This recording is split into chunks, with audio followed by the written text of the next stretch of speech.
मिज़बिल दी otter. 1956 के नए वर्ष के आरंभ में मैंने दक्षिणी इराक की यात्रा की। तब तक मेरे मस्तिष्क में एक विचार आ चुका था कि मुझे एक कुत्ते के बजाय एक ऊदबिलाव रखना चाहिए, और यह कि केमुसफियरना, जो जल से घिरा हुआ था, इसके द्वार से थोड़ी सी ही दूरी पर था और इस प्रयोग के लिए एक अत्यधिक उपयुक्त स्थान होगा। जब मैंने साधारण तौर से एक मित्र से इसका जिक्र किया, तो उसने उतनी ही साधारणता से जवाब दिया कि मेरे लिए अच्छा रहेगा कि मैं टिग्रिस की दलदल से एक ऊदबिलाव प्राप्त करूं, क्योंकि वे वहां पर मच्छरों की तरह आम है और अधिकतर अरबों द्वारा प्रशिक्षित पाले हुए होते हैं। हम बसरा के महावाणिज्य दूत कार्यालय के पास यूरोप से आए अपने पत्रों को लेने व उनका उत्तर देने जा रहे थे। महावाणिज्य दूत कार्यालय में हमें पता चला कि मेरे मित्र की डाक तो आ चुकी थी, किंतु मेरी डाक नहीं आई थी। मैंने इंग्लैंड तार भेजा, और जब 3 दिन बाद कुछ भी नहीं हुआ था, तो मैंने टेलीफोन करने का प्रयास किया। कॉल 24 घंटे पूर्व बुक करवानी पड़ती थी। प्रथम दिन लाइन खराब थी, दूसरे दिन धार्मिक अवकाशन के कारण एक्सचेंज कार्यालय बंद था, तीसरे दिन वहां एक और गड़बड़ हो गई थी। मेरा मित्र प्रस्थान कर गया था और मैंने उससे 1 सप्ताह के समय में मिलना तय किया। 5 दिन बाद मेरी डाक आई। मैं पढ़ने के लिए इसे अपने शयन कक्ष में ले गया, और वहां 2 अरब जमीन पर पालथी मारकर बैठे थे। उनकी बगल में एक बोरी रखी थी जो बीच बीच में हिलडुल रही थी। उन्होंने मेरे मित्र का पत्र मुझे थमाया। यह रहा आपका ऊदबिलाव। उस बोरे के खोलने के साथ ही एक ऐसा काल आरंभ हुआ जो अभी तक भी समाप्त नहीं हुआ है, और शायद, जितना मैं जानता हूँ, मेरे इसे समाप्त करने से पूर्व समाप्त नहीं होगा, अर्थात जब तक मैं नहीं चाहूँ तब तक समाप्त नहीं होगा। यह वास्तव में मेरी ऊदबिलाव का वशीकरण है, ऊदबिलाव के प्रति एक असामान्य लगाव, जो मैंने तभी से ही बहुत से अन्य उन लोगों के साथ बांटा है जो कभी एक ऊदबिलाव के मालिक रहे हैं। जीव जो उस बोरे में से दूतावास के शयनकक्ष के विशाल टाइल फर्श पर निकला, वह मध्यकाल के एक बहुत छोटे से काल्पनिक जीवगण के साथ सबसे अधिक मेल खाता था। सिर से लेकर पूंछ की नोक तक उसे मिट्टी के कवच की नुकीली परतों से संतुलन के साथ आवरण चढ़ाया गया था, जिसके सिरों टिप्स के बीच में एक मुलायम मखमली फर दिखाई दे रहा था, जैसे कि एक चॉकलेटी भूरे छडूंदर का होता है। उसने स्वयं को हिलाया, और मुझे धूल के बादल की आशा कम थी, अर्थात मुझे अधूरी आशा थी कि ऊदबिलाव के ऐसा करने से उसके शरीर की धूल उड़ेगी, लेकिन वास्तव में अगले 1 और माह तक मैं उसके कीचड़ के अंतिम भाग को साफ नहीं कर पाया और ऊदबिलाव को जैसा कि यह वास्तव में होता है, इसके वास्तविक रंग में नहीं देख पाया। मिज़बिल, जैसा कि मैं इस ऊदबिलाव को कहता था, वास्तव में विज्ञान को पूर्व में अज्ञात एक प्रजाति का था, और काफी समय से जंतु विज्ञानियों द्वारा इसे लुट्रोगेल परस्पिसिलाटा मैक्सवेली या मैक्सवेल्ज ऑटेर नाम दिया जाता रहा था। प्रथम 24 घंटे तक मिज़बिल न तो उग्र था और न ही मित्रवत था। वह एक दूरी बनाए था, फर्श पर सोना चुनते हुए वह मेरे पलंग से इतना दूर जितना संभव हो सके। दूसरी रात्रि को मिज़बिल थोड़े से घंटों में ही मेरे पलंग पर आ गया और मेरे घुटनों के मोड़ में तब तक सोया रहा जब तक कि प्रातःकाल नौकर चाय नहीं ले आया, और दिन के दौरान उसकी उदासीनता अरुचि समाप्त होने लगी और अपने चारों ओर के वातावरण में बहुत ही अधिक रुचि लेने लगा। मैंने उसके लिए एक बॉडीबेल्ट, शरीर पर बांधने का पट्टा, बनाई और उसे जंजीर के सहारे बाथरूम, स्नानघर तक ले गया। वहां आधा घंटे तक जल में आनंद के आवेग से वह उच्छृंखल हो गया, इसमें डुबकी लगाते हुए और लोटपोट होते हुए, बाथटब, स्नान टब की लंबाई तक पानी के अंदर ऊपर उठते हुए और नीचे होते हुए, और एक दरियाई घोड़े की तरह पर्याप्त कीचड़ लथेड़ते हुए और छप छप करते हुए। यह मुझे सीखना था। उद्बिलावों का एक लक्षण था, पानी की प्रत्येक बूंद, जिसे कहा जाए, अवश्य भरसक काम में ली जाए और उस स्थान के आसपास फैलाई जाए। एक बर्तन प्याला अर्थात बाथटब पूरी तरह से उलटना चाहिए, या यदि यह उल्टा नहीं जा सकेगा तो इसके अंदर बैठा डॉट जाए और तब तक छप छप की जाए जब तक कि यह छलक न जाए। जल को अवश्य ही संचलन गति पर रखा जाना चाहिए और उससे जल से कार्य करवाते रहना चाहिए। जब यदि डॉट स्थिर हो तो यह व्यर्थ है, वह उकसाने वाला है। 2 दिन के बाद मिसबिल मेरे शयनकक्ष से बच भागा जो ही मैंने इसमें प्रवेश किया, और गलियारे का मोड़ जो स्नानघर की ओर जा रहा था के पास उसकी ओझल होती पूंछ को देखने के लिए मैं मुड़ा। जब तक मैं वहां पहुंचा, वह बाथटब के अंतिम सिरे के ऊपर था और क्रोमियम धातु से बने नलों पर अपने पंजों से फूहड़पन से कुछ करने का प्रयास कर रहा था। मैंने देखा, मैं आश्चर्यचकित था। 1 मिनट से भी कम समय में नल को पर्याप्त दूर तक घुमा चुका था कि जल की एक टपकन पैदा हो सके, अर्थात बूंद बूंद पानी टपकने लगा, और 1 या 2 क्षण बाद तो पूरा प्रवाह प्राप्त कर लिया। वह नल को उचित दिशा में घुमाने में सौभाग्यशाली था। बाद के अवसरों पर वह कभी कभी इसे मरोड़कर अधिक कस देता था और नल के सहयोग करने में असफल होने पर अर्थात नल के न खुलने पर नाराजगी व निराशा से चींची करने लगता। शीघ्र ही मिज जंजीर के बिना ही मेरा अनुसरण करने लगा और जब मैं उसका नाम पुकारता तो वह मेरे पास आ जाता था। वह अपना अधिकतर समय खेल में व्यतीत करता था। वह एक 4 पैर वाले फुटबॉल खिलाड़ी के जैसे सभी चारों पैरों का गेंद को लुढ़काकर आगे ले जाने में प्रयोग करते हुए कमरे में चारों ओर एक रबड़ की गेंद को घुमाते हुए घंटों व्यतीत कर देता, और वह इसे एक विस्मित कर देने वाली ऊंचाई व दूरी तक अपनी गर्दन के एक शक्तिशाली प्रहार से फेंक भी सकता था।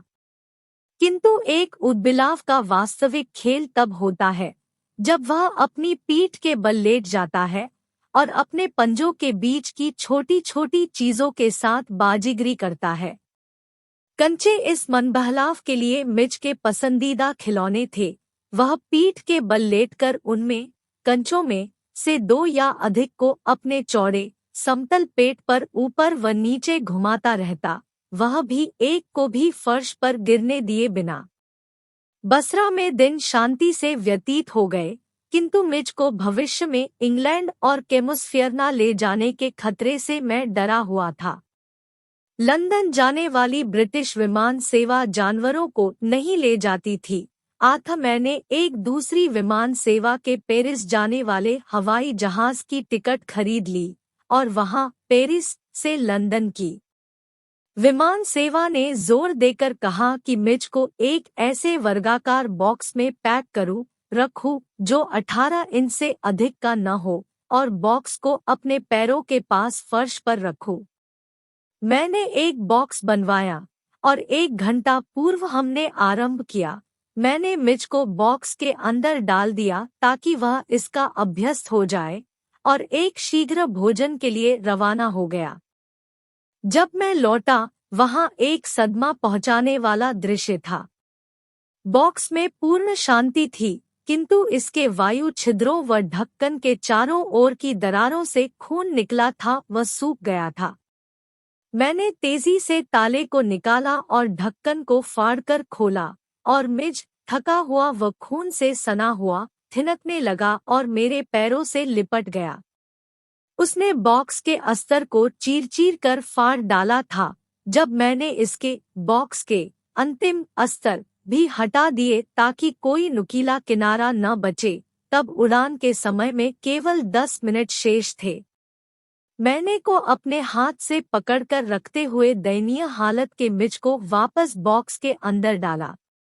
मैं बॉक्स को अपनी बगल में रखकर कार की पिछली सीट पर बैठा था, जबकि चालक कार को बसरा की गलियों के बीच से गोली की तरह चीरता हुआ ले गया। हवाई जहाज उड़ने की प्रतीक्षा कर रहा था। क्रोधित अफसरों द्वारा मुझे इसकी हवाई जहाज की ओर शीघ्रता से भगाया गया। सौभाग्य से मेरे लिए जो सीट बुक की गई थी वह नितांत आगे थी। मैंने अपने पैरों के पास के फर्श को समाचार पत्र से ढक लिया और विमान परिचारिका को बुलाने के लिए घंटी बजाई और उसे मछलियों का पार्सल मिच के लिए ठंडे स्थान पर रखने के लिए दे दिया। मैंने उसे पिछले आधे घंटे की घटनाएं बताकर अपने विश्वास में ले लिया। मैंने उस विमान परिचारिका के लिए आज तक गहनतम समादर का भाव रखा है। वह अपनी तरह की महारानी थी।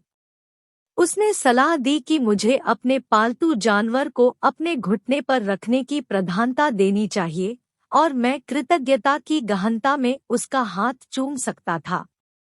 किंतु उदबिलावों के बारे में जानकारी नहीं होने के कारण जो कुछ आगे घटित हुआ उसके लिए मैं बिल्कुल भी तैयार नहीं था। एक झटके के साथ मिज बॉक्स से बाहर था। वह हवाई जहाज में नीचे तेज गति से गायब हो गया। वहां चिल्लाते व चीखें थी और एक महिला अपनी सीट पर खड़ी होकर चिल्लाने लगी, एक चूहा, एक चूहा। मुझे मिज की पूंछ एक लंबे सफेद पगड़ी वाले बलिष्ठ गठीले भारतीय की टांगों के बीच गायब होती नजर आई। मैं इसके लिए झपटा किंतु चूक गया और मैंने अपने चेहरे को कड़ी में सना हुआ पाया। शायद विमान परिचारिका ने सर्वाधिक आकर्षक मुस्कुराहट के साथ कहा, यह उपयुक्त रहेगा कि आप अपनी सीट पर बैठ जाएं और मैं जानवर को ढूंढूंगी और आपके पास ले आऊंगी। मैं अपनी सीट पर लौट आया। मैं अपनी गर्दन उठाकर उस शिकार को पकड़ने की प्रक्रिया देख रहा था, तभी मैंने अचानक एक जानी पहचानी व अभिवादन वाली विपदाग्रस्त चींची सनी और ने घुटनों पर आ गया और मेरे चेहरे व मेरी गर्दन को अपनी नाक से स्नेह से रगड़ने लगा। मिज और मैं लंदन में लगभग 1 महीने तक रहे। वह कई घंटों तक चुने हुए खिलौनों, पिंग-पोंग गेंद, टेबल टेनिस की गेंद, कंचों, रबड़ के फलों और एक कछुए के कवच से, जो मैं उसके अपने राष्ट्र के दलदल से लाया था, से खेलता था। टेबल टेनिस की गेंद से उसने अपनी तरह का एक खेल आविष्कृत किया जिसमें वह लगभग आधे घंटे तक रुचि सहित खेलता रहता था। एक सूटकेस जो मैं इराक लेकर गया था वह घर वापसी की यात्रा में क्षतिग्रस्त हो गया था, इसलिए उसे बंद करने पर भी उसका ढक्कन एक छोर से दूसरे छोर तक ढलाव रहता। मिच ने यह खोज लिया कि यदि वह ऊंचे छोर पर गेंद रखेगा तो यह सूटकेस की लंबाई तक लुढ़क कर नीचे चली जाएगी। वह इसके गेंद के आगमन पर घात लगाकर हमला करने के लिए तेजी से दूसरे छोर पर दौड़ जाता, इससे छिपता, सिकुड़ कर बैठ जाता, उछाल लेने के लिए और इसे हैरानी से लेने के लिए इसे पकड़ता और तेज चाल से इसके गेंद के साथ एक बार पुनः ऊंचे छोर पर आ जाता। घर के बाहर मैंने जंजीर के सहारे उसे ठीक से व्यायाम करवाया, ऐसे जैसे कि वह एक कुत्ता हो। मिच ने लंदन की गलियों की इन पैदल सैरों से शीघ्र ही कुछ बाध्यकारी आदतें विकसित कर ली। बच्चों की क्रियाविधि की तरह जो विद्यालय से आते और जाते समय अपने पैर फशी पत्थरों के चौरस के बीचों बीच रखते हैं, लोहे की रेलिंग सलाखों में से सीधी खड़ी प्रत्येक 7वीं सलाख को अवश्य छूते हैं, या बिजली के प्रत्येक दूसरे खंभे के सामने से गुजरते हैं। मेरे फ्लैट के सामने ही एक मंजिला प्राथमिक विद्यालय था, जिसके सामने के स्थान पर 1-2 फुट ऊंचाई की एक नीची दीवार बनी थी। अपने घर के रास्ते पर आते समय किंतु कभी भी अपने घर से बाहर जाते समय नहीं, मिस मुझे उस दीवार के सहारे खींचता, उछलकर इस पर जाता और इसकी 30 गज की पूरी लंबाई पर सरपट भागता व अंदर उपस्थित विद्यार्थियों व स्टाफ दोनों का व्यर्थ ध्यानाकर्षण करता।